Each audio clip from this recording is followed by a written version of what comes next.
Good evening, ladies and gentlemen. Before we begin our meeting, I would like to acknowledge the passing of past Commissioner Ed Fike, who served the city on the city's commission for period 1998 to 2001. He passed away on Friday, and I would just ask a moment of silence in his memory and honor.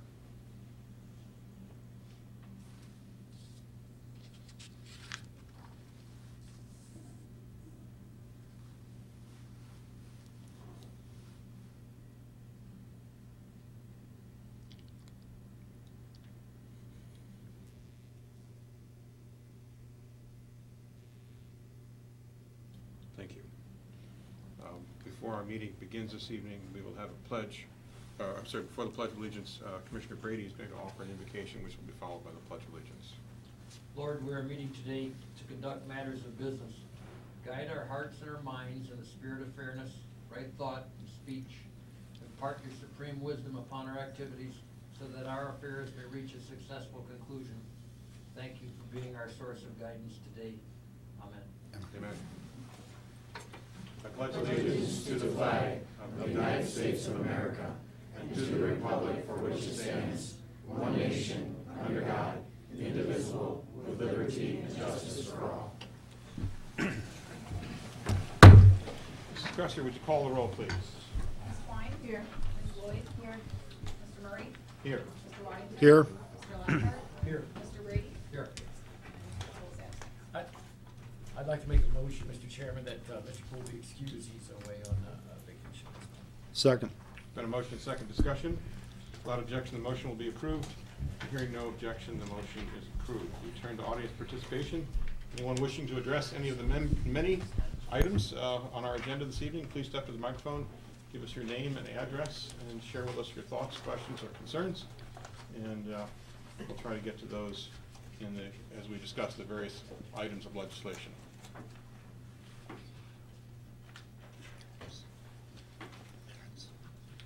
Seeing no one step to the microphone, we will, I want to first acknowledge Commissioner Lockhart, who has a special guest here, who is about to engage in a very special activity. Mr. Lockhart, if you would. Thank you, Mr. Chairman. I'd like to acknowledge Attorney Mark Smith. He's with the law firm here in town, Oglesby and Oglesby. Mark, he's in the back. You could stand up and kind of go over to the podium. Mark's going to be running the Boston Marathon, and he's qualified to run in that race. And there's 30,000 people running in that race, and Mark is, I believe, 546 running the race. So I want to let Mark speak on behalf of himself. So, and tell us just a little bit about the race itself, because I don't want to speak out improperly. I'd like to thank Mr. Lockhart for recognizing this. The Boston Marathon is the oldest and most prestigious race in the United States. It's one of the most prestigious races in the world, and being a lifelong member of the community, being born and raised here in Sandusky, it really is a great honor for me to be able to run this race that I qualified to run in and represent our city and community in that event. I can't say enough good things about it. As Mr. Lockhart said, it's a qualified race, meaning you have to run a previous marathon and come in under a certain time. They only take 30,000 applicants, so this year there's 30,000 of the fastest runners from 18 different countries will be competing in it. And fortunately, I will be running alongside former world champions, so it's going to be quite an honor and no pressure at all. So, but I'd like to thank Mr. Lockhart for bringing this to the attention, and I'm proud to represent the city of Sandusky on April 18th when I take the starting line. So, All right, thank very you. good. Thanks for being here and good luck. Thank you.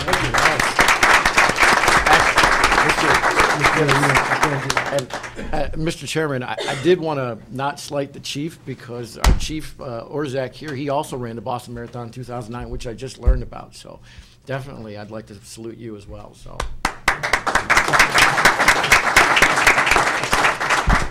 Mr. Waddington. The minutes. Yes. Mr. Chairman, I move that we accept the minutes of the March 14th, 2016 meeting and dispense with the formal reading. Second. Been a motion and second discussion. Without objection, the motion will be approved, and hearing no objection, the motion is approved. Thank you for catching that, Mr. Waddington. I forgot. Now we have an update from our tree commission, and Brianne Holman is here with us to I guess, give us an update and tell us about your work. I know it's been an awful lot of change that's occurred since you first appeared before us, I guess about a year and a half ago with the results of the tree study, and it's a whole new world, and we're all really excited about what's happening and what you guys are doing, so Yeah, so thank floor you is guys. yours. Thank you for allowing me to come talk with you guys today. This is just a little over a year from the last time we came. We were really excited about all of our projects that we were getting involved with just in this past year. So with new faces on the commission, we would like to take this opportunity to share with you guys where we've been, kind of more in the more recent past, talk about some of the issues that are still facing the city, and then talk about how we're moving forward. So, go ahead. So a little bit from the past, obviously with a lot of the budget cuts and things, there was some staffing changes, a lot of reductions that happened in a lot of the departments.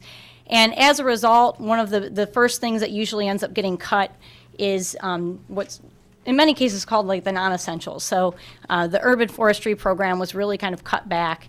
And as a result of that, we weren't taking down as many trees. We definitely weren't planting as many. When we came and talked to the commission, I believe about 2 years ago, at that time, we were removing 3 trees for every 1 tree that we planted. So we were definitely putting ourselves into a situation that if this pattern continued, we might find ourselves with very few trees in the city. And one of the other things that really happened was the amount of trees that were being trimmed really went down. And most of that trimming, rather than doing what we call a zoned trimming or kind of more of a scheduled pattern of trimming around the city, it kind of became a put the fire out type of trimming operation.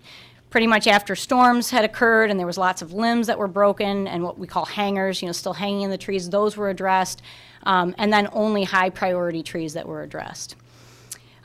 With the passing of issue 8, we were able to see some increased staffing. There's one new forestry member that's now working for the city. We're not where we want to be. A long time ago, there was at least 2 full crews to work on trees. And if you can imagine, it's not just one person with a chainsaw that you need when removing a tree. You usually need a crew. And so right now, we actually have seen a large amount of trees now that are actually being removed, and I'll kind of go into a little bit more about which ones are being removed. But that issue 8 money really did help to kind of start the city to catch up. One of the other things that was started a little over a year ago was there is now a form that if citizens don't want to wait to have their tree put on a list and removed, they can now hire an approved contractor to either do trimming of a street tree or even a removal if it's approved, and planted if that tree is approved by the commission. So in the midst of all of that, obviously we had 129 trees that have been removed. 102, I've got a little asterisk up there. We don't have all the reports in on the number of trees that were trimmed. And then there was 40 trees planted. So again, we're still removing more trees than we are planting right now. But I think that because we've been a bit laxed in the last few years, mainly due to funding, it's going to take us some time to get the biggest priority risk of our forestry issues out of the way, which is getting rid of high-risk trees. Let's go ahead and change that. So just a little look at the spending. Last year, about $80,000 was spent in contract tree removal and trimming. About $68,000 of that was just general tree removal. That was to start to remove those trees that were on that high priority list. They were already dead or dying or had some other type of significant issue that we felt put them at risk. Another $11,000, a little over $11,000 was spent on what we call emergency tree removal. Those are the trees that have been impacted by storms that have either fully fallen or partially fallen and needed to be removed so that they didn't present any more risk to the city. So again, where did this money come from? A good majority of it came from those issue 8 funds. There was also some additional money that was put in towards tree removal, which came from the stormwater funds. And this isn't an all-inclusive list. There's, again, remember the amount of staff did increase as far as the forestry department. So there were additional trees that were taken down. Again, there was 129 taken down total, and several of those were also done by the in-house crews. Go ahead. So if I can remind you guys, or if with some of the new commissioners on the board now, A little bit of a reminder of what we found in our tree inventory. So we surveyed over 6,000 trees. These were trees that were only recorded in the boulevard space. So this didn't really include the parks, and it didn't really include city-owned property as well. So that 6,000 number, it would be much larger if you thought of all the trees that are within kind of that city management realm. We used a software called iTree, which helps to make different types of assessments based off of what your urban forest value is.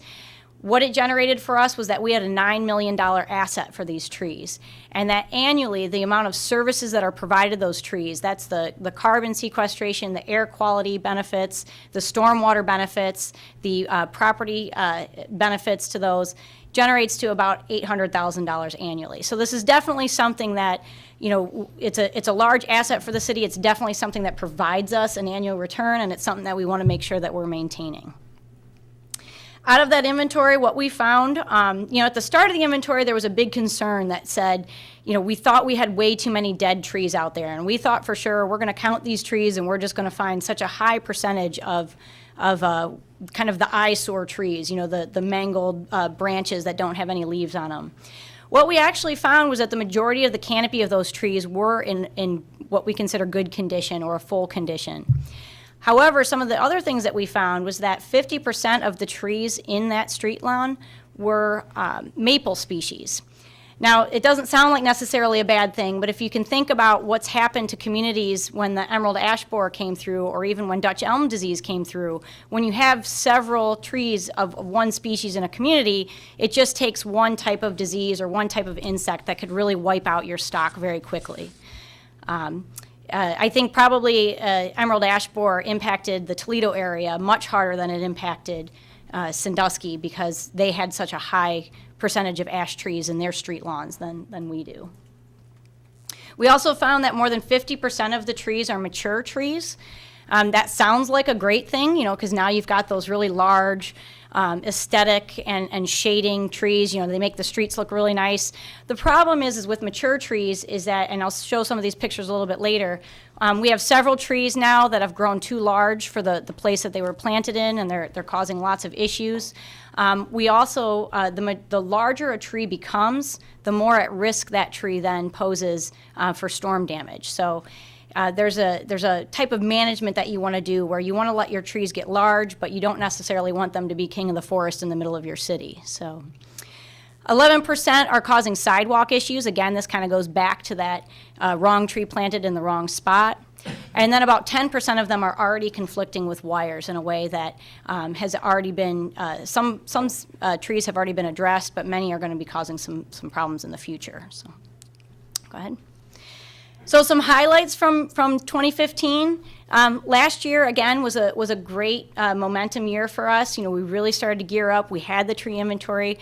We started seeking out different types of funds. We were able to host the Tree City USA Awards in Sandusky, which brought about 200 people in from Northeast Ohio, not only to, you know, discuss and celebrate, you know, what it is to have a nice urban forest, but it also gave us an opportunity to really showcase what we're doing here locally.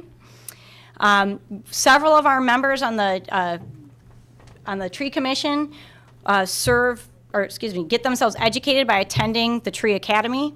It's a 8-week course that you must go through. An 8-session course that you must go through that pretty much teaches you everything from what is a leaf all the way down to, you know, how to trim and how to actually set up, you know, budgets and all kinds of different things to help out with your forestry. We attend the Urban Forestry Conference. That's something that Eric actually just got to speak at earlier this month. And, you know, each year we do celebrate, you know, the urban forest in our area by doing the Go Green celebration, and we do celebrate Arbor Day along with that celebration. So go ahead. Probably one of the other great things that happened in 2015 was Great Lakes Restoration Initiative Award specifically for trees. This award is going to allow us to plant 100 trees in the community. And it's going to target those areas around the golf course, some of the city parks, and then the Paper District Marina, which if anyone's been down there's been a few trees that have been planted at this point. But, that whole area is right now is in need of a lot of trees. So we hope some of these funds are really going to help kind of set the stage for that area. So. Okay, so a little bit of the ongoing concerns, and I'm hopelessly optimistic myself, so I wanted to really kind of start with we really have done a lot, and we've accomplished a lot in this in this great year that we had in 2015. However, we are still very, very far from where we actually want to be, and it's not just because of staffing, but we still do have some issue trees out there in our urban tree stock that definitely need to be addressed, and I want to make sure that the commission continues to support the momentum that we're on. From the tree inventory, we identified about 300 trees that were either in dead or dying condition. Those trees were identified based off of canopy coverage. So if that tree had less than 10% of its canopy with actual emergent leaves on it, it was considered to be either dead or dying. In 2015, we reached about a third of addressing that goal. Now, I'm sure if some of you guys are doing the math, 129 divided by 300 is not about a third. It's actually a little bit over. But what I want to let you guys know is that list, that 300 list, does not stay static. So every year, more trees are starting to get old. They're getting damaged from storms, diseases, other things like that happen to them. So that list is constantly increasing as we're starting to take some of those trees down. So. Another thing that I think is really important to address, again, is storm risk trees. There is a special calculation that we were able to do with the inventory that allowed us to assess exactly how many storm risk trees are currently in the boulevard area of our streets. And what we found was that a little over 1,500 trees are what we consider a storm risk tree. That basically means that in any given storm, you have that likelihood of that tree either losing a significant branch or toppling itself, and could potentially either cause road closures or other types of damages. What was interesting is we took this list that was generated and we went back and looked at how many of those trees had a good canopy, and what we found was that most of them actually still were good canopy trees. So this 1,500 is actually on top of that 300 list of the dead and dying. One of the main reasons why this happens is that what makes you a really good storm risk tree is your size. So if you think about these winds that we've been getting back and forth, if you're a very, very large tree with a very huge canopy, that's a lot of area to kind of act as a sail during some of these winds. And that is when most of these trees do come down. Some of the trees that have happened, I think one of them that happened that came down earlier in 2015 on, I think it was 50th Street, the tree actually snapped up at the crown and came down, and that tree was considered in good health. So it's something where the tree itself is healthy, but that risk of falling then is still presented when they start to get very large. One back. I was going to say cleanup cleanup already this year just for cleaning up after storms. So this is when the limbs, the trees, the branches, and things like that come down. The city has already spent about 350 staff hours, and we're only in the beginning of our year. So let's hope for a really mild year. The other thing that we discovered in our tree inventory was that there are lots of other trees out there that have significant trunk issues. These are the types of things that, again, can make them high risk for falling and do pose as a risk for a storm tree. If you kind of see, there was Jim there crawling inside one of the tree. I mentioned 50th Street before. 50th Street has a beautiful, it was the first photo I showed you guys on here. It's a beautiful tree-lined street. It has a lot of London plane trees. As these trees get older, at about 70 years old, they start to hollow out on the inside. The tree themselves is okay, but again, you've got this tree with a very, very hollow center. So structurally, the tree, as it gets older, again, poses as a big risk. Okay, go ahead.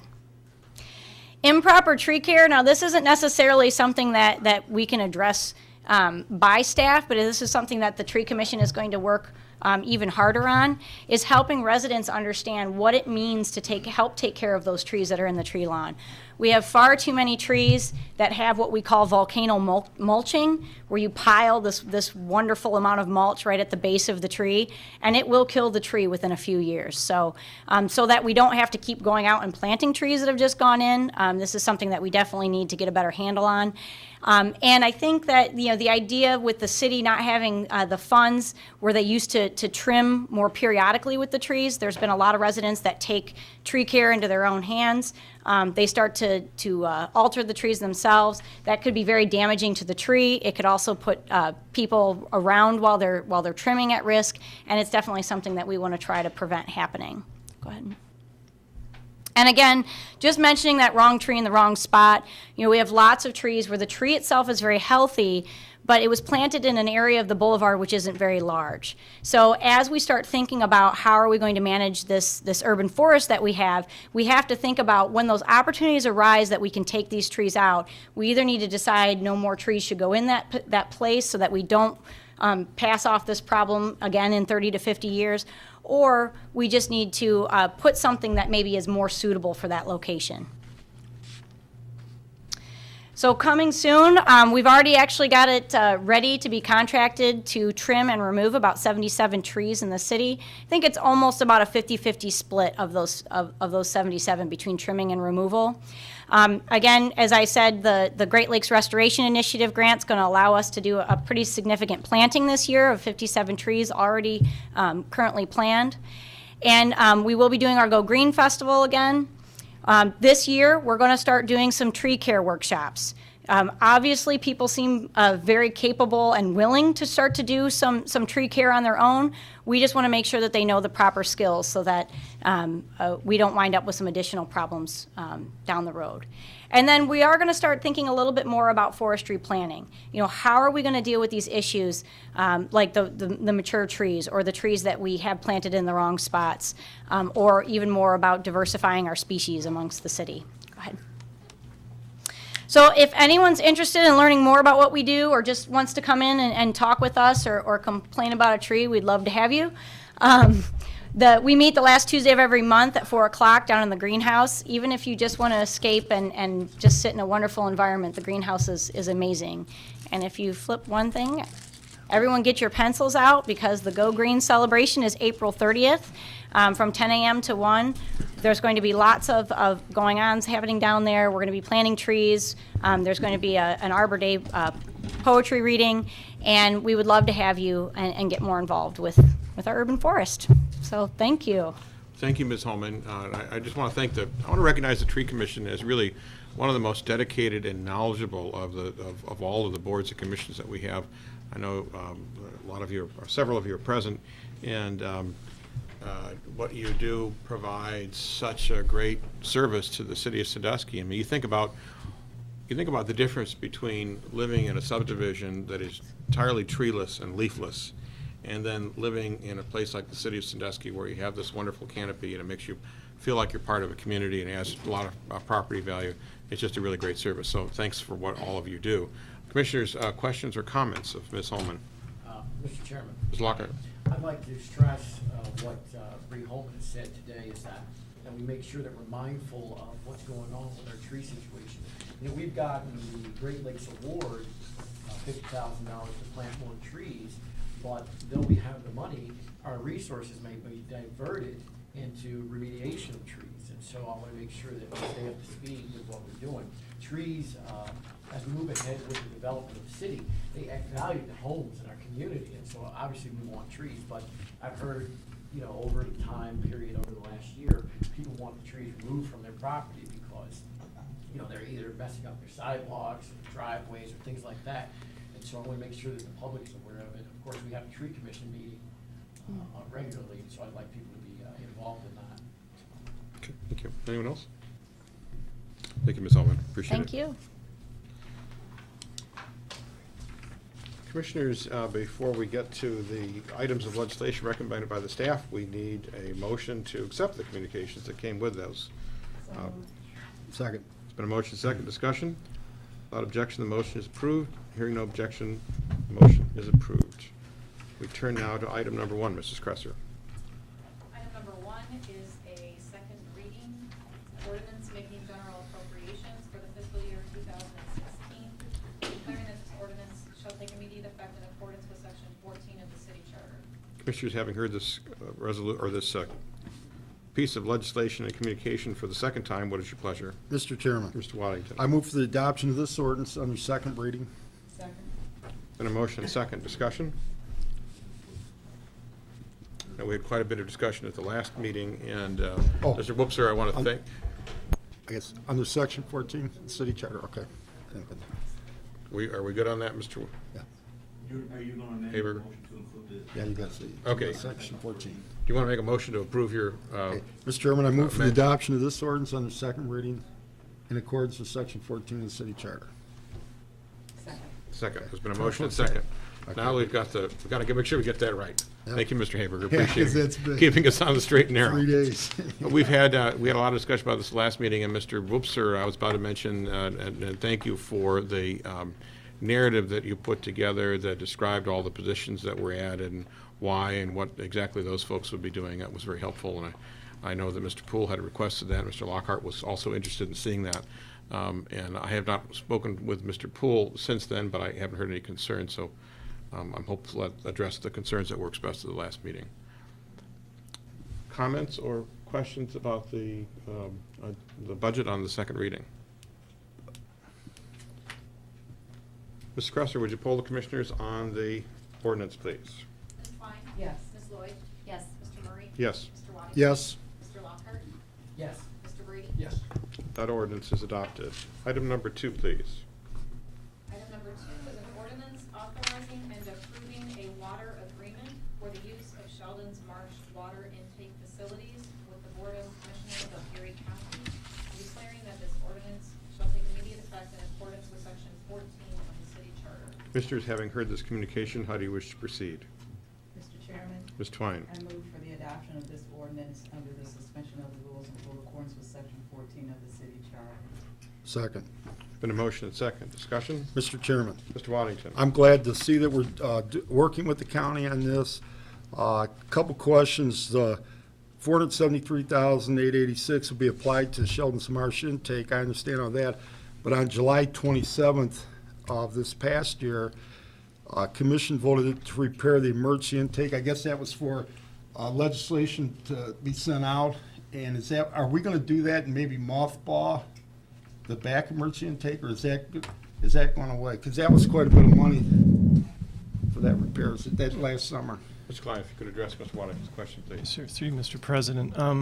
That emergency intake is in very bad shape, so we're going to actually use that one as a kind of a tertiary intake.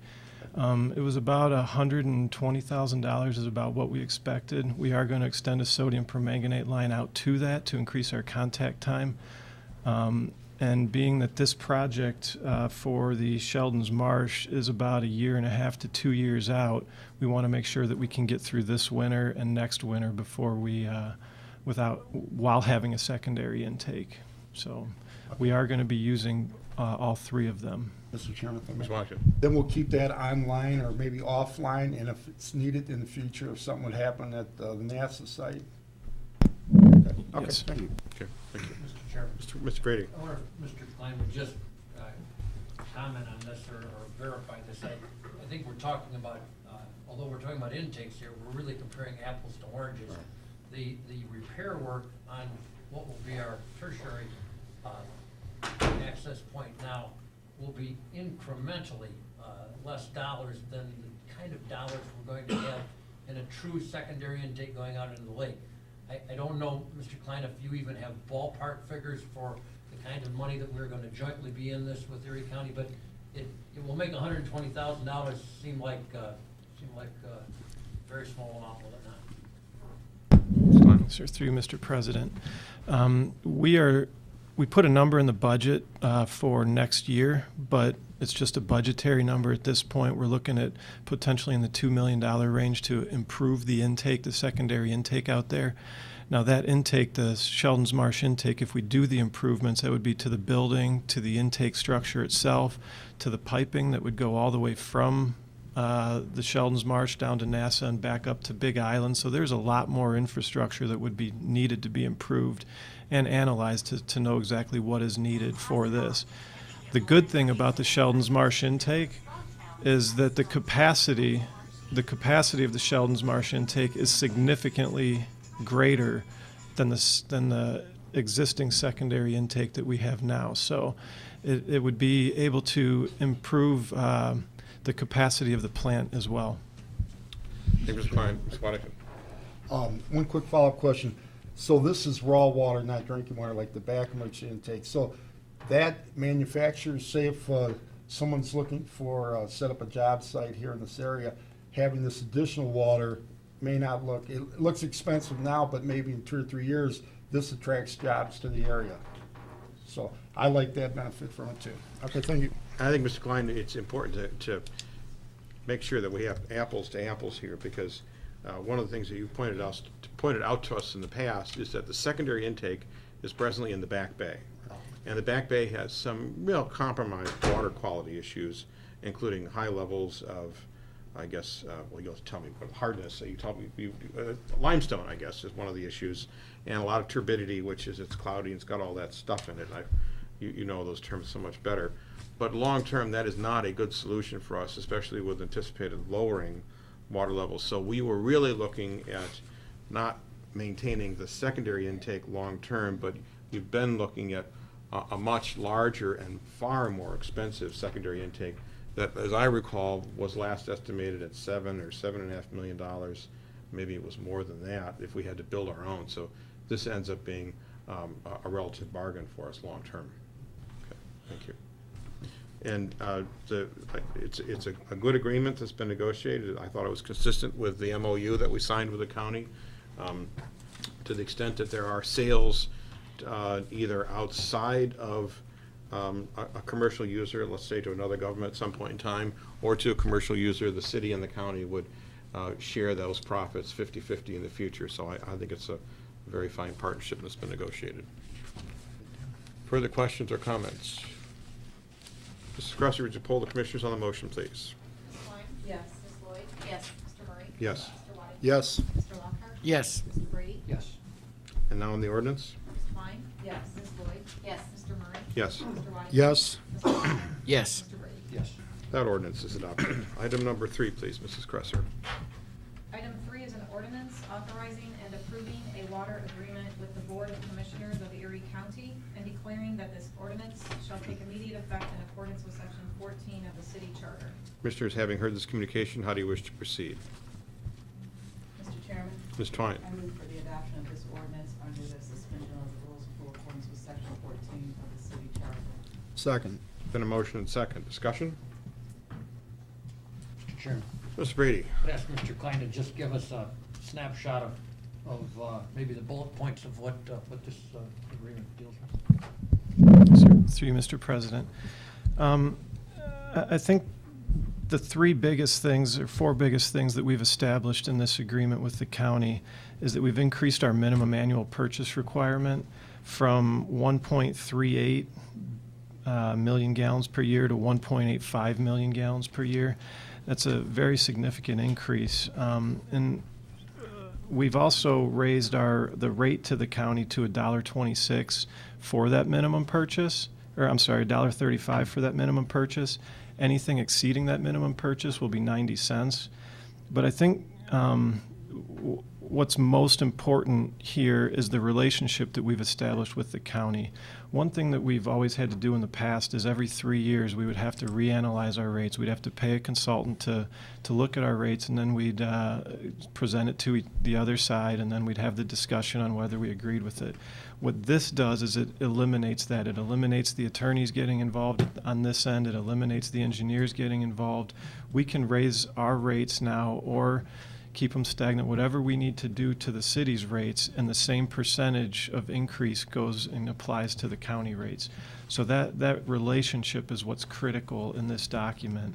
And finally, it established a rate for the 2013 to 2015 timeframe as well for $1.26. So those are the key bullet points for this. Thank you, Mr. Klein. I would note also it's a 50-year agreement, so this is going to be in place for a long time. Mr. Chairman. Mr. Brady. In anticipation of our commission voting favorably on this ordinance, I would think that it would be appropriate as a follow-up, if this vote is favorable, that be the catalyst to begin the dispensation of the lawsuit that we have been joined with the county in for so long and so wastefully over the last few years. I don't know that we need to instruct our law director to do that. I think he would, that would probably this would be the tripwire for that anyway, so I just want to make sure that that process begins immediately. Ms. Hayberger, can you confirm for all of us that once we approve this, having the county having already approved this agreement, that we would then proceed automatically to dismissing the lawsuit, and that's the end of that? Yes. Okay, thank you. Thank you, Mr. Brady. Further questions or comments? Mrs. Gresser, would you poll the commissioners on the motion, please? Ms. Twine? Yes. Ms. Lloyd? Yes. Mr. Murray? Yes. Mr. Waddington? Yes. Mr. Lockhart? Yes. Mr. Brady? Did you say yes? Okay. And now on the ordinance, please. Ms. Twine? Yes. Ms. Lloyd? Yes. Mr. Murray? Yes. Mr. Waddington? Yes. Mr. Lockhart? Yes. Mr. Brady? Yes. That ordinance is adopted. Congratulations to you, Mr. Klein and Mr. Whoopser, for getting this done. Mr. Hayberger, I know you were involved in that. Mr. Soloway, you were laboring on this for a long, long time. So to all of you who really got us over the finish line, thank you very much. We are indebted to you. Item number 4, please, Mrs. Cresser.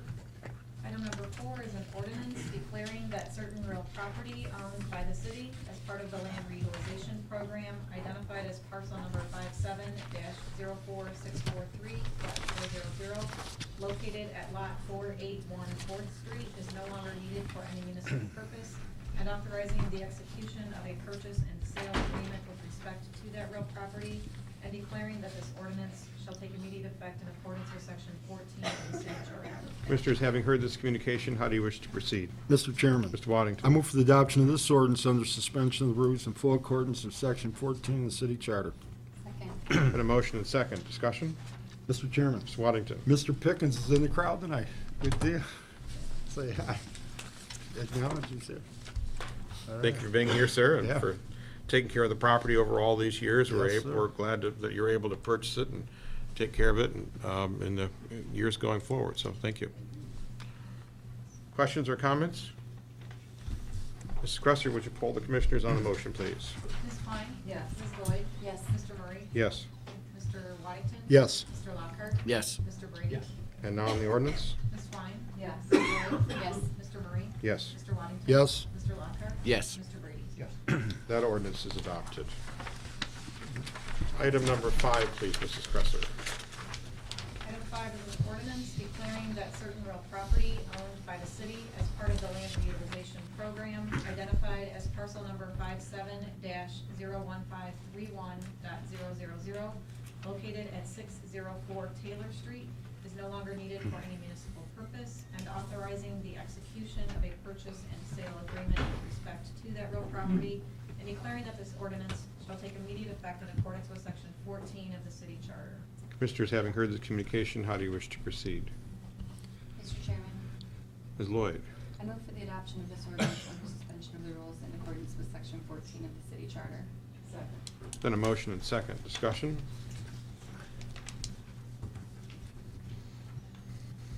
Seems like a good idea. So, Mrs. Cresser, would you poll the commissioners on the motion, please? Ms. Twine? Yes. Ms. Lloyd? Yes. Mr. Murray? Yes. Mr. Waddington? Yes. Mr. Lockhart? Yes. Mr. Brady? And now on the ordinance? Ms. Twine? Yes. Ms. Lloyd? Yes. Mr. Murray? Yes. Mr. Waddington? Yes. Mr. Lockhart? Yes. Mr. Brady? Yes. That ordinance is adopted. Item number 6, please. Item 6 is an ordinance declaring that certain real property owned by the city as part of the land reutilization program identified as parcel number 57-00273.000 located at 1004 Columbus Avenue is no longer needed for any municipal purpose, and authorizing the execution of a purchase and sale agreement with respect to that real property, and declaring that this ordinance shall take immediate effect in accordance with section 14 of the city charter. Commissioners, having heard this communication, how do you wish to proceed? Mr. Chairman, Ms. Twine. I move for the adoption of this ordinance under the suspension of the rules in full accordance with section 14 of the city charter. Second. Been a motion and second. Discussion? Mr. Chairman, Mr. Waddington. their provision of maintenance has saved the city approximately $7,360 in maintenance fees since 2006. I think that's significant. I'll be voting for this. Further questions or comments? Mrs. Mrs. Cresser, would you poll the commissioners on the motion, please? Ms. Twine? Yes. Ms. Lloyd? Yes. Mr. Murray? Yes. Mr. Waddington? Yes. Mr. Lockhart? Yes. Mr. Brady? And now on the ordinance? Ms. Twine? Yes. Ms. Lloyd? Yes. Mr. Murray? Yes. Mr. Waddington? Yes. Mr. Lockhart? Yes. Mr. Brady? Yes. That ordinance is adopted. Item number 7, please. Yes, item number 7A is an ordinance authorizing the city manager to enter into a license agreement with Market 301 LLC to provide for the use of a certain portion of the city's rights of way for purposes of replacing steps as described in the grant of a license for encroachment, and declaring that this ordinance shall take immediate effect in accordance with section 14 of the city charter. Commissioners, having heard this communication, how do you wish to proceed? Mr. Chairman, Mr. Waddington? I move for the adoption of this ordinance under suspension of the rules in full accordance with Section 14 of the city charter for A. Is there a second? Been a motion and second. Discussion? Mr. Chairman, Mr. Lockhart. could I just get a little bit of clarity on this from anybody? Mr. Woods there? You, Mr. Klein? Yes, sir. Through you, Mr. President, to Mr. Lockhart. What Mr. Tom is doing is he has 3 entrances on this building. On Market Street, there are 2 entrances, and they're elevated slightly, so he's installing 2 handicap ramps. And on the Wayne Street side, is that right? The Wayne Street side, he is going to be increasing the height of the front stoop. He's going to be raising the door a little bit, so this is just to provide access to those doorways. The one thing that we were looking at, excuse me, is for is for ADA compliance. There's a grass tree lawn right out front that we're making sure that he's taking some of that out to allow for the 5-foot handicap accessibility around them. Well, being as I'm on the ADA commission, I know those folks would be happy to hear that, so thank you, Mr. Klein. Sure. Mr. Brady? Just a quick point of clarification, it's Hancock Street, not Wayne Street. Yeah. That's the old Gallagher Yep. feed store. Further questions or comments on 7A? Mrs. Cresser, would you poll the commissioners on the motion, please? Ms. Twine? Yes. Ms. Lloyd? Yes. Mr. Murray? Yes. Mr. Waddington? Yes. Mr. Lockhart? Yes. Mr. Brady? Yes. And now on the ordinance? Ms. Twine? Yes. Ms. Lloyd? Yes. Mr. Murray? Yes. Mr. Waddington? Yes. Mr. Lockhart? Yes. Mr. Brady? Yes. That ordinance is adopted. Item number 7B, please.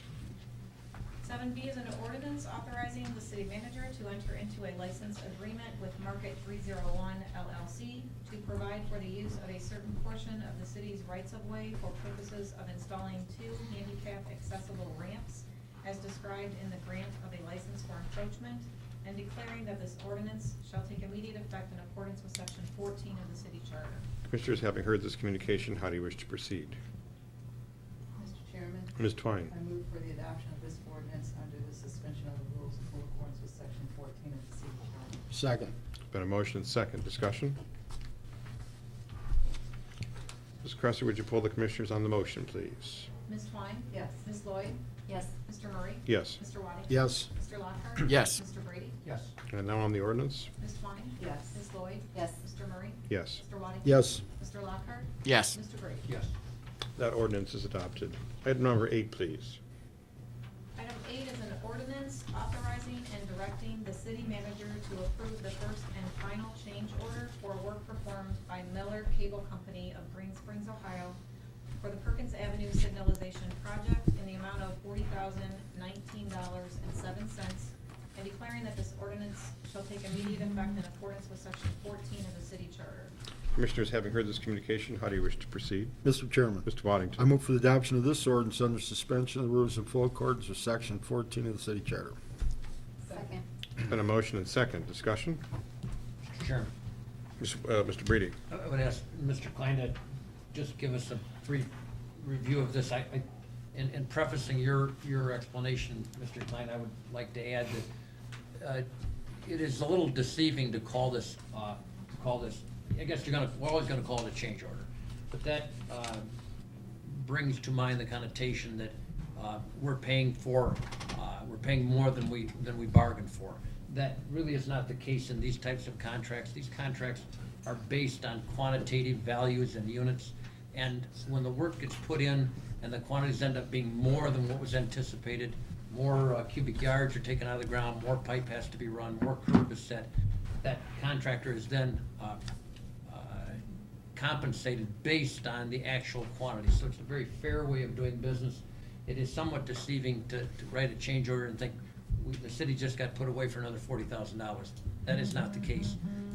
If I phrase that correctly, Mr. Klein? Mr. Klein? And the real value here is that we're going to pass perhaps on a motion for $40,000 in change orders that really cost our city less than $4,000 because of our percentage of participation in this. Right. Do you have anything to add, Mr. Klein? Through you, Mr. President, no. I learned everything that I know from Mr. Klein. I think stated another way, Mr. Brady, we can either have the contractor take the risk that they're gonna need more than they anticipate, or we can negotiate in advance a fair unit cost. And that portion of the bill is the way we're gonna get the lowest bill. Exactly right. Okay. Further questions or comments? Mrs. Cresser, would you poll the commissioners on the motion, please? Ms. Twine? Yes. Ms. Lloyd? Yes. Mr. Murray? Yes. Mr. Waddington? Yes. Mr. Lockhart? Yes. Mr. Brady? Yes. And now on the ordinance? Ms. Twine? Yes. Ms. Lloyd? Yes. Mr. Murray? Yes. Mr. Waddington? Yes. Mr. Lockhart? Yes. Mr. Brady? Yes. That ordinance is adopted. Item number 9, please. Item number 9 is a resolution accepting and approving the City of Sandusky Tax Incentive Review Council's recommendations regarding current taxation agreements and declaring that this resolution shall take immediate effect in accordance with Section 14 of the City Charter. Commissioners, having heard this communication, how do you wish to proceed? Mr. Chairman. Mr. Waddington? I move for the adoption of this resolution under suspension of the rules for full accordance to Section 14 City Charter. Second. Been a motion and second. Discussion? This is an annual report that we receive, and we're required to either approve this or reject it, but it's something that's been on the agenda for quite some time, since we've had Tax Incentive Review Council. Mr. Chairman, Ms. Lloyd? I'll be abstaining from the vote. I am affiliated with one of the properties listed. Okay, thank you for letting us know. Further questions or comments? Mrs. Cresser, would you poll the commissioners on the resolution, please? Ms. Twine? Yes. Ms. Lloyd? Abstain. Mr. Murray? Yes. Mr. Waddington? Yes. Mr. Lockhart? Yes. Mr. Brady? Yes. And now on the resolution. Ms. Twine? Yes. Ms. Lloyd? Abstain. Mr. Murray? Yes. Mr. Waddington? Yes. Mr. Lockhart? Yes. Mr. Brady? That report is accepted and the resolution is adopted. Item number 10, please. Item number 10 is an ordinance authorizing and directing the city manager to approve the second and final change order for professional services performed by Manick and Smith Group Incorporated of Maumee, Ohio, for a Phase 2 environmental site assessment for the property located at 2806 West Monroe Street and formerly known as the GNC Foundry in the amount of $400, and declaring that this ordinance shall take immediate effect in accordance with Section 14 of the City Charter. Commissioners, having heard this communication from staff, what is your pleasure? Mr. Chairman, Ms. Lloyd? I move for the adoption of this ordinance under suspension of the rules in accordance with Section 14 of the City Charter. Second. Been a motion and second. Discussion? Commissioners, we've had quite a number of things on the agenda tonight, an unusual number that are really not controversial issues. This is an item of $400. We have some additional tanks that had to be, or drums that had to be pulled out and taken care of. I'm not suggesting it. I'm not advocating for it, but most legislative bodies have a portion where they put something on a consent agenda, and it's up at the top, and anybody objects, you can pull it out and have individual votes on it. But might give that some future thought. I don't want to rush into that, but it's some thought that items like that could be placed there. Further questions or comments? Ms. Cresser, would you poll the commissioners on the motion, please? Ms. Twine? Yes. Ms. Lloyd? Yes. Mr. Murray? Yes. Mr. Waddington? Yes. Mr. Lockhart? Yes. Mr. Brady? Yes. And now on the ordinance, please. Ms. Twine? Yes. Ms. Lloyd? Yes. Mr. Murray? Yes. Mr. Waddington? Yes. Mr. Lockhart? Yes. Mr. Brady? Yes. That ordinance is adopted. Item number 11, please. Item 11 is an ordinance authorizing and directing the city manager to approve the first change order for work performed by Master Renovations Incorporated of Orrville, Ohio, for the CDBG fiscal year 2015 residential demolition project number 1, and declaring that this ordinance shall take immediate effect in accordance with Section 14 of the city charter. Commissioners, having heard this communication, how do you wish to proceed? Mr. Chairman, Mr. I Waddington. move for the adoption of this ordinance under suspension of the rules in full accordance with Section 14 of the city charter. Second. Been a motion and second. Discussion? Mrs. Cresser, would you poll the commissioners on the motion, please? Ms. Twine? Yes. Ms. Lloyd? Yes. Mr. Murray? Yes. Mr. Waddington? Yes. Mr. Lockhart? Yes. Mr. Brady? Yes. And now on the ordinance? Ms. Twine? Yes. Ms. Lloyd? Yes. Mr. Murray? Yes. Mr. Waddington? Yes. Mr. Lockhart? Yes. Mr. Brady? Yes. That ordinance is adopted. Item number 12, please. Item number 12 is an ordinance authorizing and directing the city manager to enter into a 3-year agreement for transportation services between the city of Sandusky and Serving Our Seniors for the period of October 1, 2015 through September 30, 2018, and declaring that this ordinance shall take immediate effect in accordance with Section 14 of the city charter. Commissioners, having heard this communication, how do you wish to proceed? Mr. Chairman, Ms. Lloyd. I move for the adoption of this ordinance under suspension of the rules in accordance with Section 14 of the city charter. Second. There's been a motion and second. Discussion? Mr. Chairman, Mr. Waddington. this will help me and Mr. Brady out in the future. Just wanting in the future, maybe now. Mr. Reynolds, I see you at the back of the room. Anything that you'd like to add? This is a continuation of an agreement I think we've had in the past, is it not? Yes, it is, Mr. President. This is a long-term agreement with Serving Our Seniors, which gives them the certainty that these are gonna be the rates for the next 3 years, and also gives us that certainty that we're gonna have that revenue for our local match for the next 3 years as well. Yeah, I know that's very important in terms of having stability in the transportation budget. And I see Ms. Doherty is here. Also, anything, Ms. Doherty, that you would like to add? I would just like to add that it's really been a pleasure to work with the new administrator at Sandusky Transit System, and it's been a huge cost savings to Serving Our Seniors to be able to collaborate with STS, because when we had to fund transportation that specialized serving older adults, it was very expensive. And to be able to collaborate with an existing transportation system that's also willing to be patient and considerate of older passengers who need a little more time, it's certainly been a cost savings for us, and we appreciate the opportunity to do business with you. Thank you. Thank you for being here. Further questions or comments? Thank you both. Mrs. Cresser, would you poll the commissioners on the motion, please? Ms. Twine? Yes. Ms. Lloyd? Yes. Mr. Murray? Yes. Mr. Waddington? Yes. Mr. Lockhart? Yes. Mr. Brady? And now on the ordinance? Ms. Twine? Yes. Ms. Lloyd? Yes. Mr. Murray? Yes. Mr. Waddington? Yes. Mr. Lockhart? Yes. Mr. Brady? Yes. That ordinance is adopted. Item number 13, please. Item 13 is an ordinance authorizing and directing the city manager and/or finance director to make payment to Comp Management Incorporated for the enrollment fee for the 2017 Workers' Compensation Group Retrospective Rating Program, and declaring that this ordinance shall take immediate effect in accordance with Section 14 of the city charter. Commissioners, having heard this communication, how do you wish to proceed? Chairman, Ms. Twine. I move for the adoption of this ordinance under the suspension of the rules in full accordance with Section 14 of the city charter. Second. There's been a motion and second. Discussion? I would note that while this is an $11,000 fee, we pay, historically, we've received much more than that in savings over the course of the next year in terms of lowered workers' compensation premiums. Other questions or comments? Mrs. Cresser, would you poll the commissioners on the motion, please? Ms. Twine? Yes. Ms. Lloyd? Yes. Mr. Murray? Yes. Mr. Waddington? Yes. Mr. Lockhart? Yes. Mr. Brady? Yes. And now on the ordinance? Ms. Twine? Yes. Ms. Lloyd? Yes. Mr. Murray? Yes. Mr. Waddington? Yes. Mr. Lockhart? Yes. Mr. Brady? Yes. That ordinance is adopted. Item number 14, please. Item 14 is an ordinance authorizing and directing the city manager to enter into an agreement with Imix Technology Incorporated of McLean, Virginia, for services to upgrade the Kronos Workforce Management System.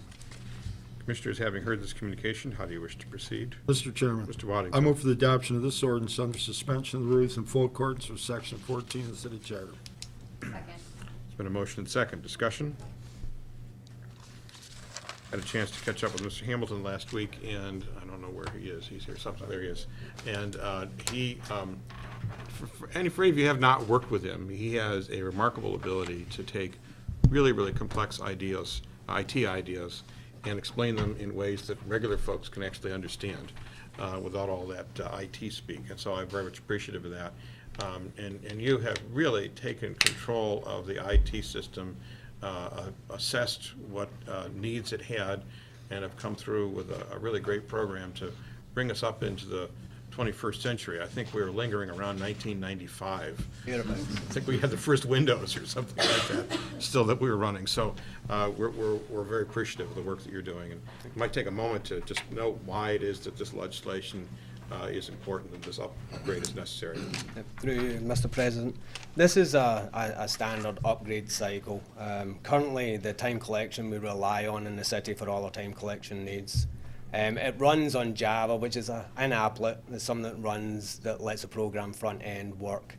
There was 47 upgrades to that piece of software last year. Every time it gets upgraded, it breaks. So then we have to try and fix it. So we run into time collection problems. So this upgrade will move us off of that platform onto a more secure, less maintenance-driven platform, which will give us better time collection and give Dawn more time to do everything else it needs to do. So it is really that simple. It's something we have to move through to at this point because they're going to take away the option we run on within 2 years. Okay, thank you. Further questions or comments? It's just a critical piece of software that we need to just do the job that we do every day. And, definitely. And I can easily understand how we're losing a whole lot more in terms of productivity.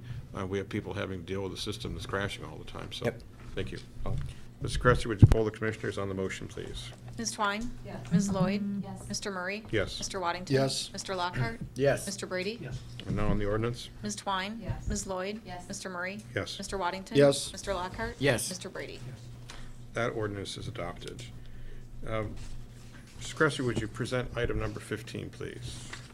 Item 15 is a request received from the Ohio Division of Liquor Control for a new D5 permit for Jamie Talman, LLC, doing business as Scarlett O'Hare Salon, 123 to 125 West Market Street. It is requested the commission clerk be authorized to notify the Ohio Division of Liquor Control. The city does not request a hearing on this matter. Commissioners, having heard this communication, how do you wish to proceed? Mr. Chairman, Mr. Waddington? I move that Commission Clerk Kelly Cresser notify the Ohio Division of Liquor Control that the city does not request a hearing at this time in this matter. There's been a motion. Is there a second? Second. And a motion and second. Mrs. Cresser, are all four of these, some of these related, or these are just all, these are all different? Yeah, different. with the same Okay. motion, yeah. Oh, I understand it's the same motion. Okay, yeah. So you can go and get wine and mixed drinks if you go get your hair cut? That's a new thing now, you know, it's like spa. It's like Yeah, a I'm spa. going to the wrong barber. I got Yeah, why don't you go Mr. to- Murray? What was Brady's quip? Why would you go at all?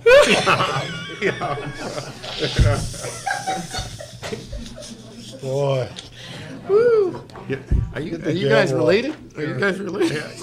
We'll come round to you, Mr. Brady. Ding. Further Ding, ding. discussion or otherwise? Oh, boy. Mr. Cresser, would you poll the commissioners on the motion, please? Ms. Twine? Yes. Ms. Lloyd? Yes. Mr. Murray? Yes. Mr. Waddington? Yes. Mr. Lockhart? Yes. Mr. Brady? That motion is approved. Item number 16, please. Item 16 is a request from the Ohio Division of Liquor Control for a new C1 and C2 liquor permit for Sandusky Quick Stop LLC, doing business as the Quick Stop, 128 East Market Street. It is requested the commission clerk be authorized to notify the Ohio Division of Liquor Control. The city does not request a hearing on this matter. Commissioners, having heard this communication, how do you wish to proceed? Mr. Chair, Mr. Brady? make a motion that we instruct Commission Clerk Kelly Cresser to notify the Ohio Division of Liquor Control that the city does not request a hearing regarding this matter. Second. Been a motion and second. Discussion? Mr. Cresser, would you poll the commissioners on the motion, please? Ms. Twine? Yes. Ms. Lloyd? Yes. Mr. Murray? Yes, Mr. Waddington? Yes. Mr. Lockhart? Yes. Mr. Brady? Yes. that motion is approved. Item number 17, please. Item 17 is a request from the Ohio Division of Liquor Control for the transfer of a D4 and D6 liquor permit from the Athletic Club of Sandusky Incorporated, 223 West Water Street, to 902 West Adams Street. It is requested the commission clerk be authorized to notify the Ohio Division of Liquor Control. The city does not request a hearing on this matter. Commissioners, having heard this communication, how do you wish to proceed? Mr. Chairman, Mr. Lockhart. I move that the commission instruct the clerk to notify the Ohio Division of Liquor Control that the city does not require a hearing on this matter. Second. There's been a motion and second. Discussion? Mrs. Crosser, would you poll the commissioners on the motion, please? Ms. Twine? Yes. Ms. Lloyd? Yes. Mr. Murray? Yes, Mr. Waddington? Yes. Mr. Lockhart? Yes. Mr. Brady? Yes. that motion is approved. Item number 18, please. Item 18 is a request received from the Ohio Division of Liquor Control for the transfer of C1, C2, and D6 liquor permits from North Coast Oasis Cleaning Service LLC, doing business as Variety Village, to Mo Ascar Incorporated, doing business as Variety Village, 332 East Market Street. It is requested the commission clerk be authorized to notify the Ohio Division of Liquor Control. The city does not request a hearing on this matter. Commissioners, having heard this communication, how do you wish to proceed? Mr. Chairman, Mr. Brady. make a motion, we instruct Commission Clerk Kelly Cresser to notify the Ohio Division of Liquor Control that the city does not request a hearing on this matter. Second. It's been a motion and second. Discussion? Mr. Crosser, would you poll the commissioners on the motion, please? Ms. Twine? Yes. Ms. Lloyd? Yes. Mr. Murray? Yes, Mr. Waddington? Yes. Mr. Lockhart? Yes. Mr. Brady? Yes. that motion is approved, and that concludes our regular items of business. And we turn the floor over now to Mr. Wobser for a city manager's report. Thank you, Commission President Murray, commissioners, staff, and audience. I'll start with the donations. First, I'd like to ask for a motion to accept a $5 donation to the Canine Fund from Jeff Crable. Second. Been a motion and second. Discussion? Without objection, the motion is approved. Hearing no objection, the motion is approved. Great. Another donation of 2 American flags from Commissioner Dave Waddington to beautify the entrance of Pipe Creek. I'd ask for a motion to approve that donation. So moved. Second. It's been a motion and second. Discussion? Without objection, the motion will be approved. Hearing no objection, the motion is approved. With our thanks, Mr. Waddington. Thank you. Moving on to new business. First of all, I wanted to congratulate everyone who has helped to lift Sandusky to the Final Four of the Strong Towns competition. We're currently in the Final Four of voting up against Hoboken, New Jersey, which is a larger city than Sandusky and in a larger metropolitan area, so we have a lot of work to do, but we think with all the great enthusiasm that those who have been involved have shown that we can win. So I just wanted to remind people that you can vote until Wednesday at midnight. Voting started this morning. You can go to strongtowns.org to find the competition and to vote. And we encourage everybody to help carry Sandusky through another round. And the process itself has been very rewarding. I want to thank Commissioner Lloyd for her leadership and bringing it to our attention. And ultimately, it's been very exciting for the city. In addition to that, I wanted to provide an update on the law director search. Applications were received by the search committee. We interviewed, first we ranked the applications and then interviewed a handful of candidates. Trevor Hayberger, the current acting law director, emerged as the preferred candidate of the committee, but Trevor is determined for his own reasons that he is comfortable in the assistant law director position, and therefore Trevor's going to stay on in the assistant law director position on a full-time basis, and the committee is going to keep reviewing resumes as they come in. The position is never actually closed. It's open until filled. So if the commission or the committee is also committed to tapping into its network to find qualified candidates, and we'd ask the public as well, if anyone is interested in that full-time law director position, to please encourage qualified applicants to step forward. And we'll review applicants. We'll all reach out to our own networks and hopefully bring back a qualified and exciting candidate as soon as possible. Okay, thank you. Moving on to the police. The memorial dedication to honor Officer Andy Dunn was held on March 19th. The police department appreciates all of the elected officials, officers, family, friends, and citizens that attended the event. Their support is greatly appreciated. A special thanks to Belconi Monuments, the Erie County Conservation League, especially the efforts of Jim Alexander and all the businesses and individuals that made this memorial happen. It was a fitting tribute on the 5th anniversary of Officer Dunn's death. Unfortunately, because of my planned vacation, I was unable to attend, but I was able to witness through the pictures the incredible enthusiasm and turnout for that event. Chief Warzak, I don't know if you want to add anything, but the monument really looks beautiful at the corner of the City Hall property.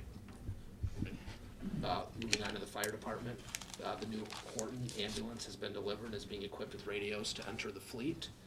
In addition to that, Chief Degnan served as a judge in the Rotary Pizza Challenge on March 22nd. This is a great event to raise money for Rotary Clothes Kids. I want to thank Chief Degnan for that. I'm thankful for the fire department that it wasn't a pizza eating competition. I've seen the department get its clock cleaned by the police, I think, a couple of years ago at the, who won that competition? Yeah, it was the police. Who won the pizza challenge? Who won? Oh, it was just Different winners. Pizza Rotary. It wasn't really a pizza eating contest, so. Got it. Well, thank you for your support of that important event. The Finance Department auditors will be resuming field work on the 2015 financial audit during the week of April 4th, 2016. And Director Soloway is continuing his professional development through a course he's enrolling at Ashland University for the summer semester. Moving on to Public Works. As spring approaches and people are looking to fill swimming pools and water their lawns, we encourage businesses and residents to contact the building department to take advantage of sewer deduct meters for those water uses that do not discharge to the sewer. Even with the initial cost for a plumber, this could represent a long-term savings on sewer bills as EPA regulations continue to increase. Our commissioners that have been here for some time remember we had some issues come up in last year, I think, and ultimately want to make sure that people are aware that we can deduct if you get that meter for what's not going back into the sewer system. An update on the East End Sewer Project. The contractor is working to replace concrete on Remington Avenue, possibly as early as tomorrow for 2 weeks. This may require the same road closure as before to ensure safety and proper curing of the concrete. An update on the Sandusky Bay Pavilion or Surf's Up property. Coordination is ongoing with the contractor, Ohio Edison. Public Services, the city electricians, and water distribution to ensure that fencing, Porta John's, water service, and power are in place prior to the Kids Fest, which will take place in late May.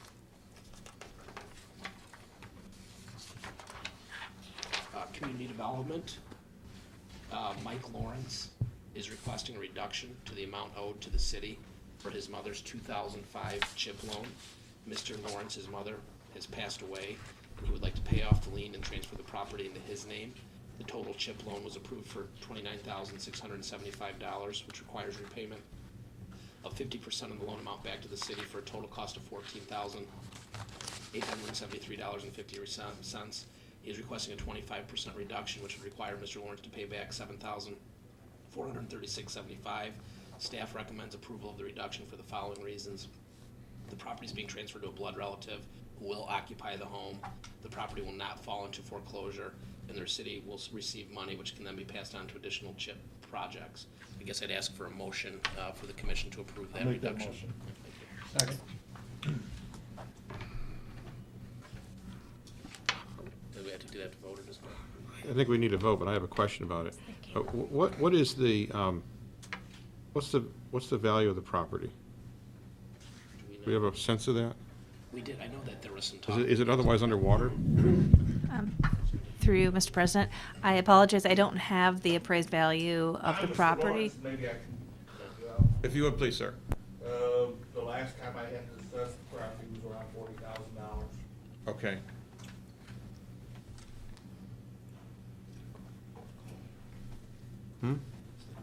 Oh, I see, okay. All right, Mr. Wadock explained to me, thank you. All right, further questions or comments? Ms. Gresser, would you poll the commissioners on the motion, please? Ms. Twine? Yes. Ms. Lloyd? Yes. Mr. Murray? Yes. Mr. Waddington? Yes. Mr. Lockhart? Yes. Mr. Brady? Yes. That motion is approved. Thank you, commissioners. Moving on to one footnote thing, congratulations, Mr. Lawrence. 141 to 161 East Market Street, the is it Grafey or Grafey. Properties. The city has sold 4 parcels to Gunderson Properties LLC, doing business as Amusement Ales as of March 18th, 2016. The properties contain 2 buildings on East Market Street and 2 vacant parcels along Wayne Street. Gunderson Properties LLC will be completing renovations to the interior and exterior of the properties over the next 6 to 12 months in advance of opening a production brewing facility and an eventual tap room. The city did execute a lease back for the portion of the space more specifically addressed as 141 East Market in hopes of securing a recreational operator for the space.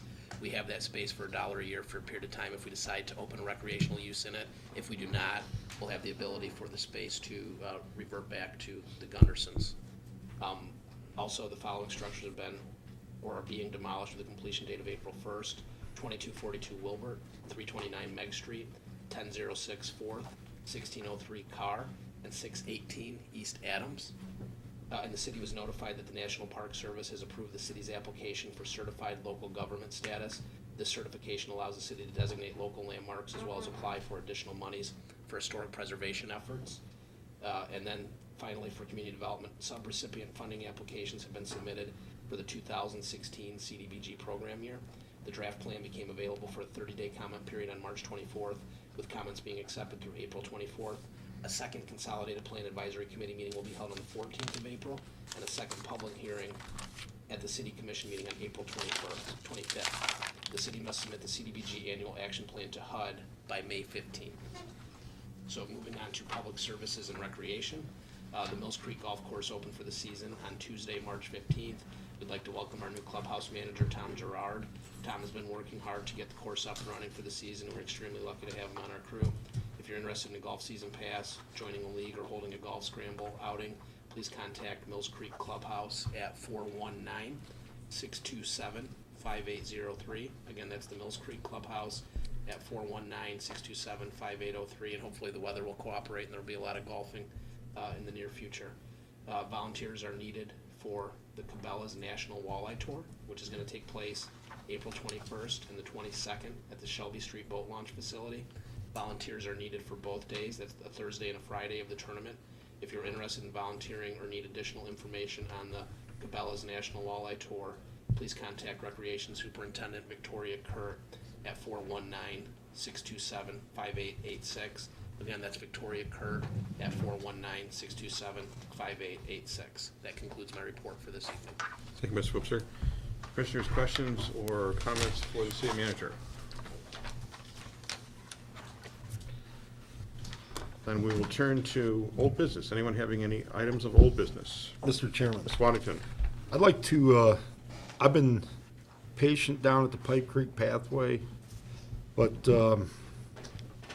Shoreline Construction went on the property, and it was city property. It was the buffer between the canoe launch area and Beakley's property that was like a buffer for us when we developed that, I believe in 2007. It's probably been 10 years ago now.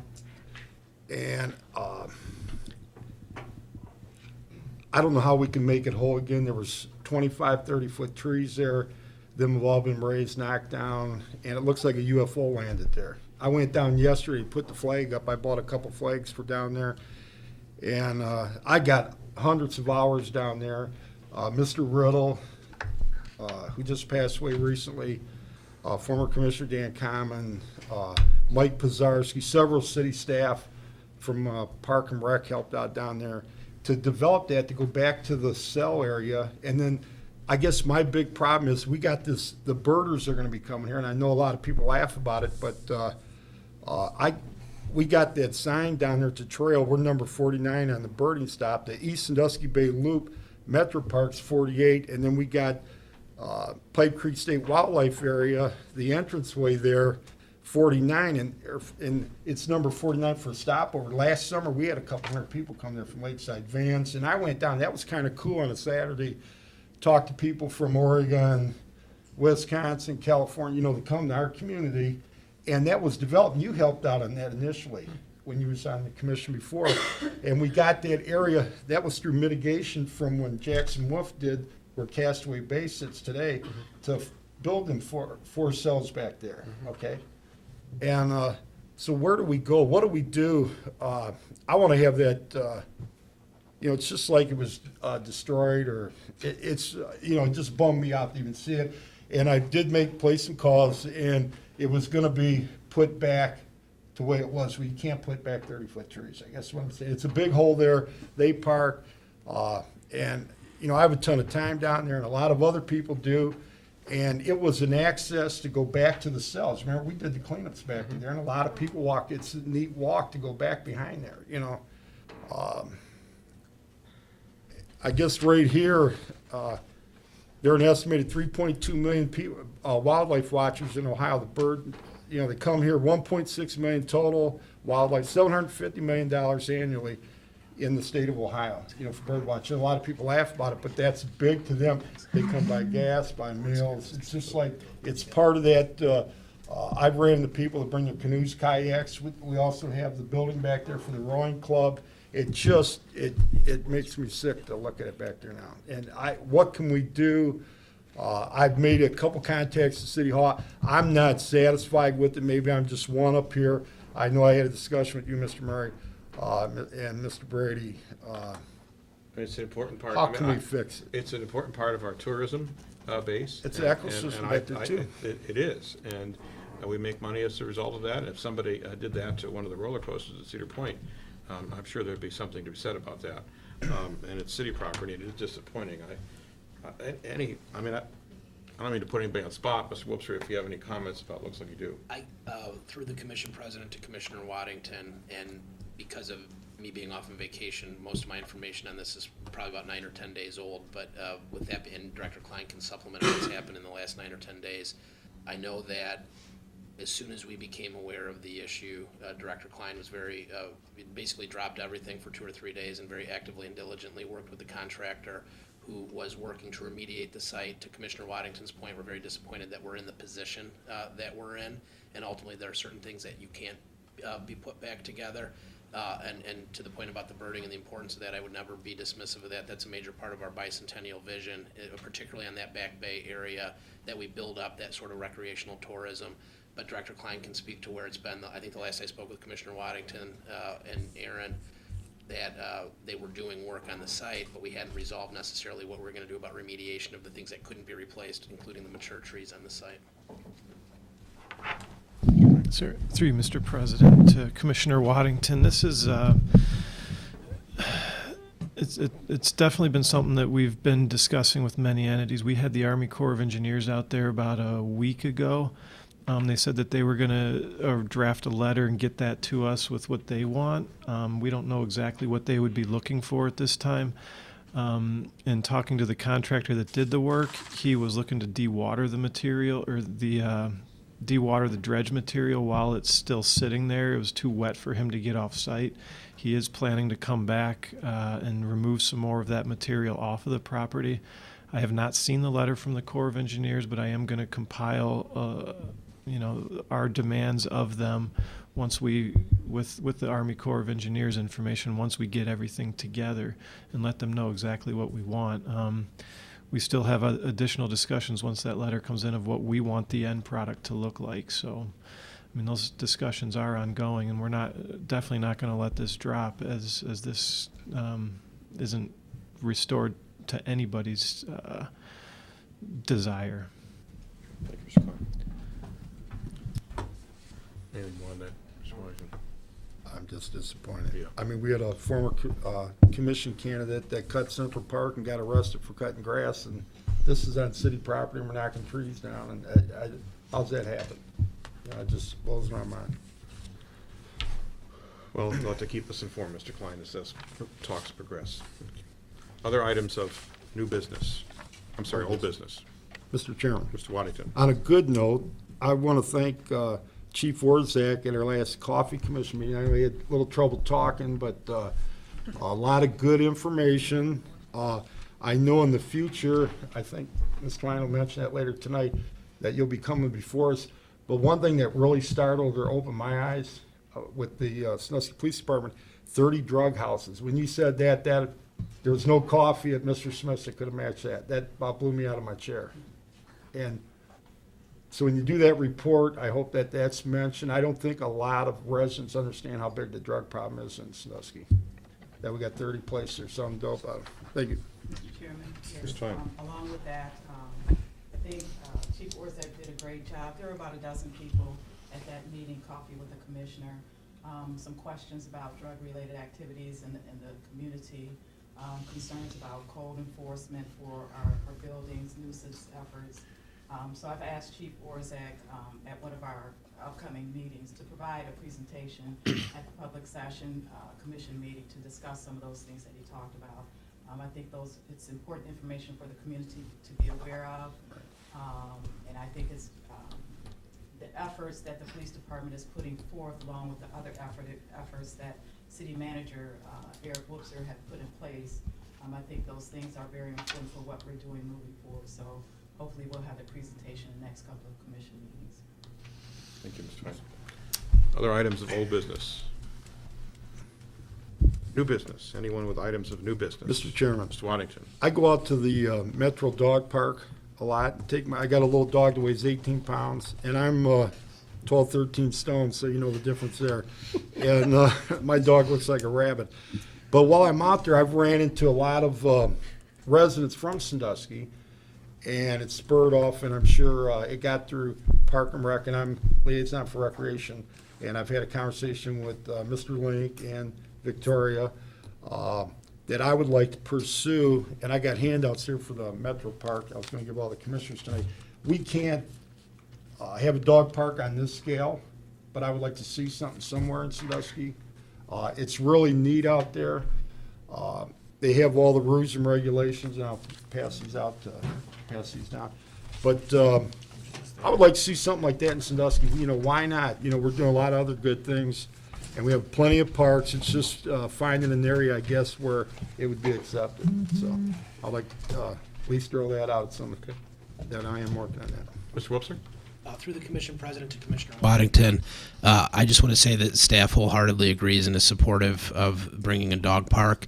The 5-year capital plan that Director Klein is working to bring into fruition, has been working very closely with Brad, Victoria, and the planning department, recommends 4 citywide recreational uses. So in addition to focusing in on several neighborhood parks or citywide waterfront parks, we also want to find out the best locations for those 4 citywide uses, which include a dog park, an ice skating rink, and then the tennis courts and the skateboard park are those 4 uses. Obviously, those could stay on the existing sites, but the idea is those are things that we know we've heard on a citywide basis that we need somewhere in the city. And so as we do those neighborhood park master plans, or as other parks get recommended by Commissioner Waddington or anybody else, what we can do is review and put those in, but we do intend to put resources into that plan for a dog park somewhere. I know some early recommendations. This doesn't mean these are the right recommendations, but that people have brought are Central Park, JC Park, and Huron Park. We don't know if those are the right fits or not, but those are things, and I believe maybe the Shelby Street boat ramp has also been mentioned. That doesn't mean those are the right locations, but it is something that staff is actively looking at, and ultimately what we'll have to do is in those park plans decide where the right location is and put something in. Mr. Chairman. Mr. Waddington. I guess to add to that, a lot of folks I talk to live in apartments or small homes and have small yards, and it would be neat to be able to get their dog out instead of letting it run loose. So Absolutely. that's why I was looking into it. Thank you. Further items of new business? Yeah, one more minute. Mr. Chairman. I got Mr. one more. Waddington. I talked to our law director, Mr. Traberger, this afternoon. I've been floating this idea around, and I'm sure I mentioned that to you, Mr. Mayor, Mr. Murray, about the litter law. Is there anything, and you would probably know, is there anything we could put more teeth in the city of Sandusky? When I drive down the Jackson Street Pier, I'm down there almost every day, and to see somebody take an ashtray and dump it out, I want to go over and roll the car in the bay. You know what I mean? You used to pick, how many butts do you pick up down there? I would recommend against that, wouldn't you? No, I mean, well, you know what I'm talking about. How many cigarette butts do we pick up? Thousands of them that we swept up. Not only that, but litter. Is there anything that we could do as a city to put more teeth into? It's misdemeanor 3, correct? Does that sound right? Yes. And you can get 60 days and all. Can we do something else to really hit these folks hard? I'm talking that, you throw anything out or walk down the road and pitch. I've picked up my share of beer bottles and cans and cigarette butts. I'm sick of it. And we're doing these, I guess we're rolling into the big cleanups next month, and that's why I'd like to, is there anything we could do beyond that? Is there anything we could add? Chief? I'll have to talk to the law director about it. I'm not quite sure. I think our ordinance for littering reflects the state ordinance, so, and the penalties, so I'm not quite sure, but we can look into it and get back with you about it. And the other issue or tough scenario that we have is we have to see the person, or someone has to be able to testify in court to the fact that the person littered. And I know when you were on commission before, we had a strong commitment to the littering. If we can catch people doing it, and we still do, obviously cite them for littering. We've done that very often, but it's a challenge because I see the same thing, someone throwing cigarette butts out their windows when we're driving around, so. But I'll get back with you on that when I. Okay, thank you. So you had floated the idea of banning smoking in public parts. That's actually what I was writing. That actually got quite a bit of, generated quite a bit of discussion, pro and con.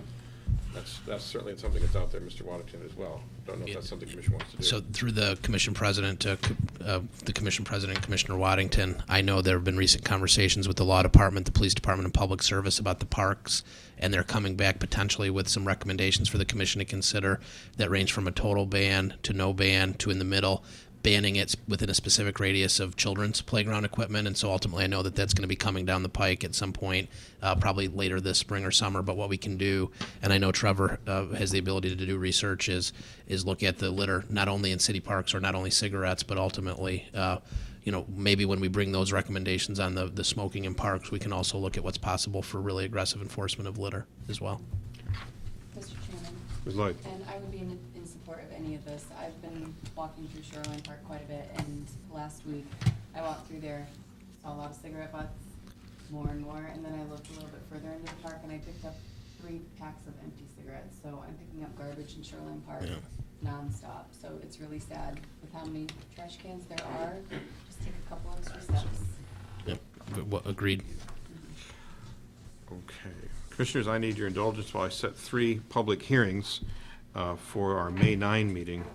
One is a hearing on an application for an amendment to the zoning map filed by McCookie Properties, LLC, for the rear of their property located at 629 East Washington Street from residential 2-family to downtown business district. The second hearing to be set is on an application for an amendment to the zoning map filed by Cedar Point Park, LLC, for 16 parcels to rezone from single-family dwelling to commercial recreation to allow all contiguous properties owned by Cedar Fair to be zoned as commercial recreation. And the third hearing is on an application for a petition for the vacation of 2 alleys filed by Cedar Point Park, LLC, and located at the north and south end of 3rd Street, as well as a portion of 3rd Street. So those 3 hearings are set. Other items of new business. Then we will turn to audience participation. Anyone wishing to address the commission on any items related to city business, please step to the microphone, give us your name and address. Limit your comments to 5 minutes, if you could, please.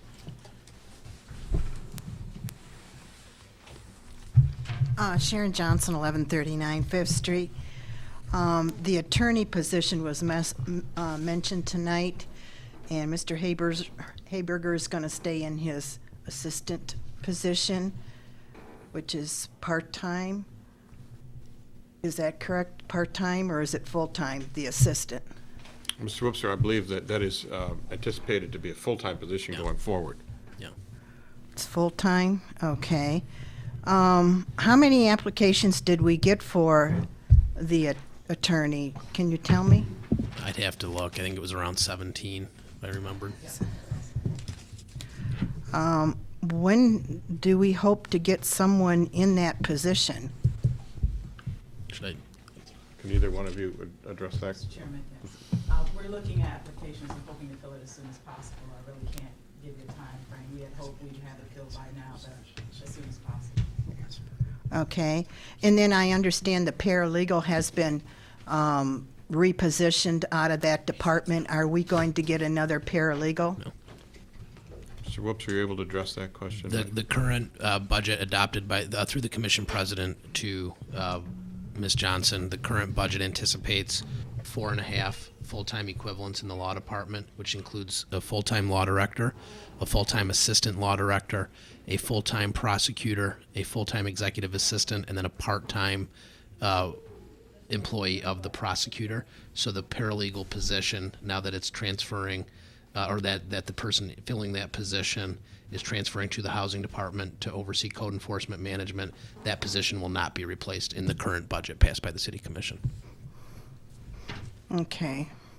The next one is on the plans for the pavilion. When are we going to get that underway, since that is leveled off now and it's being seeded? Do we have a committee in place for this, or how are we going to do this? Mr. Whoops, I recall that we've received approval for the grant to study the entire area, and I don't remember where we are in that process. Through the commission president to Ms. Johnson, we have received word that the Trust for Public Land received the grant on behalf of the city of Sandusky for the planning process. Director Byington and I had an initial meeting with the Trust for Public Land. I believe their next step is to get us a scope of work based on that we can vet with the funders. If you remember, in addition to ODNR, the Whiteman Weber Foundation, the Dorn Foundation, the Erie County Community Foundation are also funding. What we're currently envisioning, I believe, is a steering committee that will be put together that will be representative of the commission, of residents, and of nearby stakeholders that ultimately we hope to kick the planning process, I believe, in May or June of this year, and then to complete it in 2016.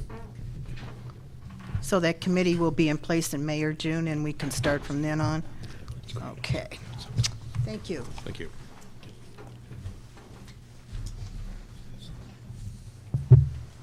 Charlie Jabot, 2098 Cleveland Road, Sandusky. I got three things on my mind, and they won't take a lot of time because I'll probably forget the second and third one if I spend any time. First one's potholes, and I'm not here to talk about the negative aspects of them at all. But when you drive down a street full of potholes, you look at driveways on each side, and the driveways are in better shape than the street. And why that is somebody spreads a little layer of black gook on the driveway and preserves it for perpetuity. On the streets, is there a possibility that they could treat at least one section of the street someplace as a test street with a couple layers or a layer of black gook to see whether or not that forgoes the possibility of total maintenance and continued maintenance for pothole treatment? Mr. Gbo, I think what Mr. Klein would tell you is that the black covering is simply paint, but what's really important is the crack sealing, and that is something that we're looking back to get back into the business of doing regular crack sealing so that we can maintain the quality of the streets that we have. So that's a very important point. But the black paint itself is purely cosmetic. That, you know, we use it at our office. A lot of people use it on their driveways, but it does not extend the life of the surface or the road. Mr. Brady.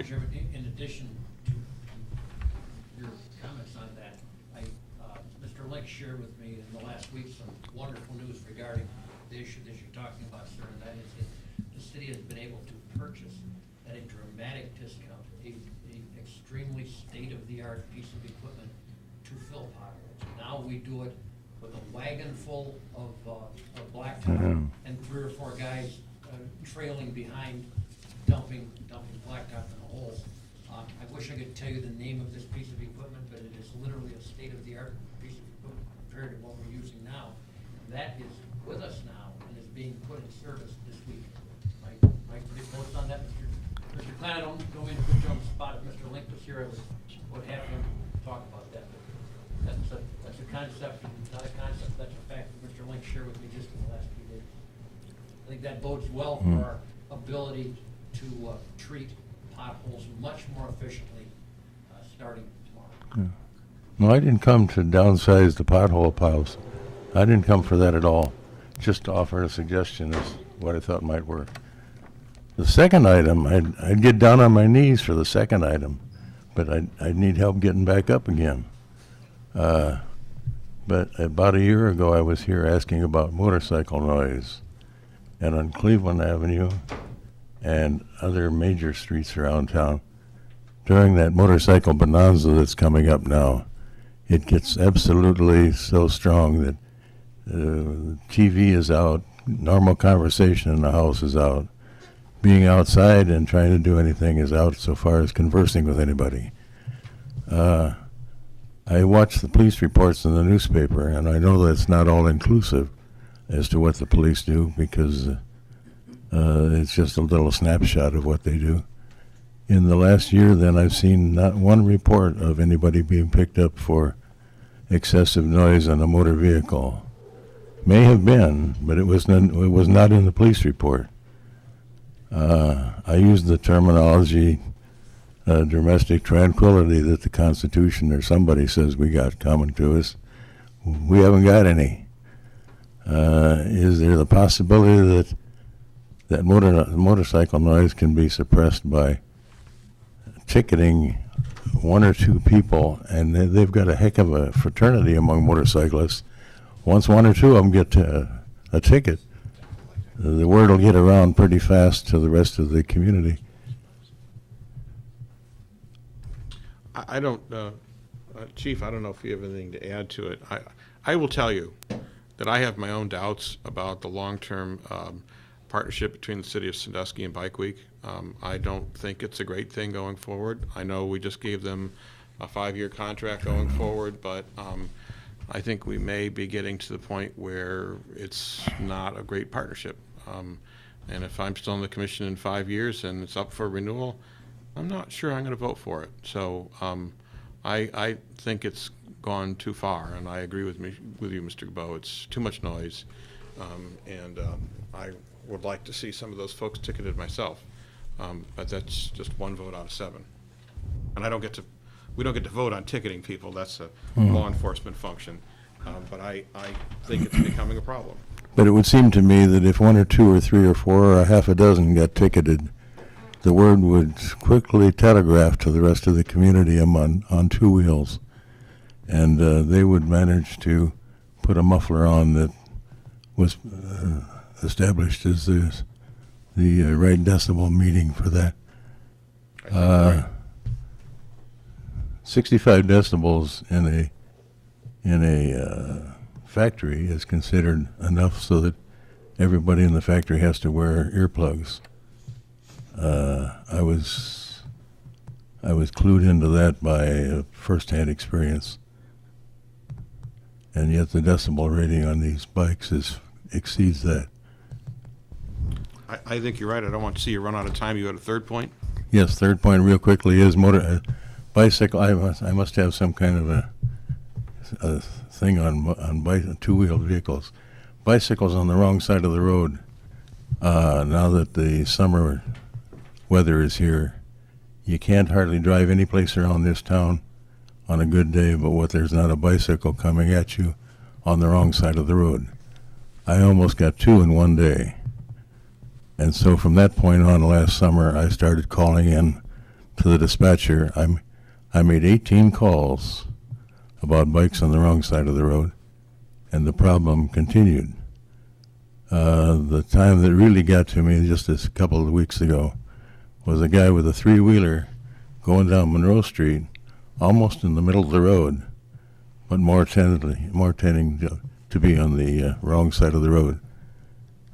When a bicyclist is on the wrong side of the road coming towards you, you can see him okay. But when there's a car parked there and he comes around the car at you, that's the time that I almost got one of them.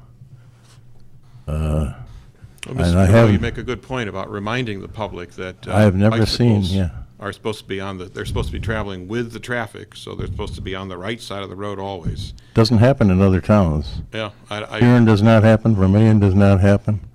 Norwalk, I go there a lot. That doesn't happen.